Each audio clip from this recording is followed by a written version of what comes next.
નમસ્કાર દર્શક મિત્રો, @ગુજરાતમાં આપનું સ્વાગત છે। આમ આદમી પાર્ટીના ધારાસભ્ય ચેતર વસાવા અવારનવાર સરકારને આડે હાથ લેતા હોય છે, પરંતુ હાલ તો ચેતર વસાવા જાણે કે એક જ દિવસમાં આખી સરકાર હલાવી નાખશે તે રીતે ફૂલજોશમાં કામે વળી ગયા છે। હવે ગુજરાત સરકારની વિદ્યાર્થીઓ માટે અમલી જે સરસ્વતી સાધના યોજના અંતર્ગત જે સાયકલો વિતરણ કરવામાં આવે છે, તેમાં પણ તંત્ર અને અધિકારીઓની બેદરકારીના કારણે આ સરકારી યોજનાની સાયકલનું જરૂરિયાતવાળા વિદ્યાર્થીઓને વિતરણ થઈ શક્યું નથી તેવા આક્ષેપ સાથે ચેતર વસાવાએ તંત્રને ફરી એકવાર આડે હાથ લીધા છે।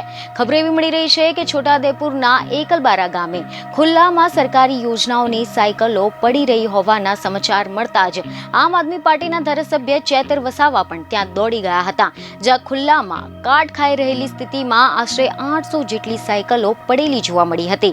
આ તમામ સાયકલ ગુજરાત સરકારની વિદ્યાર્થીઓ માટે અમલી સરસ્વતી સાધના યોજના અંતર્ગત સાયકલો આપવામાં આવતી હતી તે હોવાનું સામે આવ્યું છે। તંત્ર અને અધિકારીઓની બેદરકારીના કારણે સરકારી યોજનાની આ સાયકલોનું જરૂરિયાતવાળા વિદ્યાર્થીઓને વિતરણ થઈ શક્યું નથી।